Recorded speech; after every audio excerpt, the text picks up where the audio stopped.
Hey everybody, it's Vera Wild, and I'm going to talk about something that I kind of have to admit to my own culpability in, at least at various points in my past, if not in my videos. I want to talk about passing privilege. I've talked about the idea of being passable before and sort of talking about my own kind of just getting over the idea. So to recap briefly, being passable for a cross-dresser or a transgender person is not being clocked as the gender that you were assigned at birth.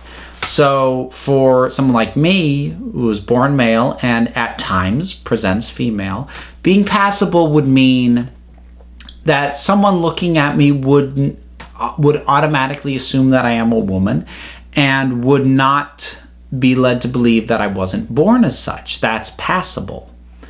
Now, I've never been passable, not completely, for various reasons. I mean, I have large hands. I'm 6 feet tall before I even put shoes on. I have a fairly defined chin. I've got, there's the Adam's apple. There's all that sorts of stuff. But, even just the way I do makeup, I don't, and this is partially because it's not my style, but I don't consciously do enough to force contours and cheekbones and all of that. So I spent the first few years of my dressing, kind of having to get over the idea that I'm not going to be 100% passable, sort of accepting that. But even after I had done that, I still sort of had some issues rooted in the idea of passability being a mark of cross-dressing success in some way. I can think back to, years ago, 8 or 10 years ago, where I would, and living in a large city, and I would see someone who was very obviously, assigned male at birth, but was wearing a few feminine things. Maybe they had a dress, maybe they had lipstick, but they also had visible stubble, or really thick arm hair, or something that made it really obvious. That used to irritate me, and it shouldn't. It doesn't now, and it shouldn't even at the time, because it had nothing to do with me. But there was still this presumption of, my God, you're doing it wrong. If you're not going to do it right, why would you do it at all? And that was even at a time where I was consciously trying to get over the idea that I myself wasn't passable, that was still my version of passing privilege. And it's something that, while I like to think for the most part that I've gotten over, it's something I still see a lot in LGBTQ and trans spaces and trans communities. The idea that if you are not completely passable, you are in some way a failure. You're a failure as a trans woman. You're a failure as a cross-dresser. You don't pass, you fail. And I don't believe that there's a ton of conscious hatred rooted in that. But I do think that there is a lot of misplaced anger wrapped up in that. And speaking strictly for myself, it had a lot to do with seeing someone who, was wearing a dress or heels or whatever, but was so obviously a man. And I think my frustration ultimately was rooted in the idea of, oh my God, is that how the world sees me? And nobody likes to think that. I know I didn't. And my gut reaction was to go, well, I'm not like that. In fact, I don't even think that that's okay, what I'm seeing over there. Don't lump me in with that. And it's an overreaction. It's one I've encountered at various points from various members of the trans community, either that I've experienced directly or I've witnessed. And again, I don't think it's deliberate. And I don't think, in the majority of cases at least, that it's intentionally hateful.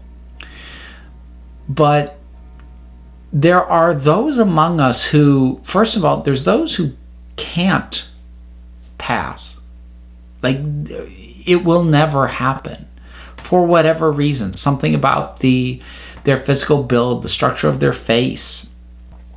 Something, if you are past a certain age, when you start to transition, then, the effects are not going to be as striking. Or maybe you have a health reason that means you can't go on the full hormone regimen you want to. There are a ton of reasons why someone just simply can't be passable. But I also want to move past that. There's some people who don't need to be passable.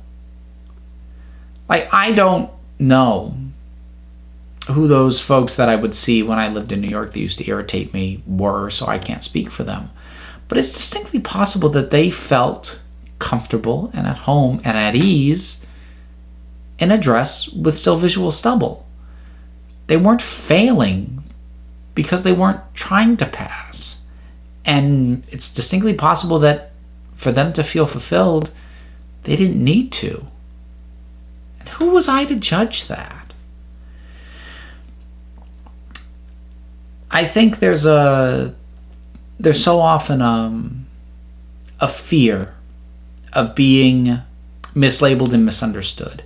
So I absolutely understand why those among us who are more passable can get defensive, because we don't want to be thought of as a man in a dress. But in our desire to not be seen that way, we have to be very careful to not demonize the people who, okay, so that's a man in a dress. What's a problem with that? What's even a problem being associated with that? Or even if it is someone who identifies fully as a woman, but you can tell. Why is that bad?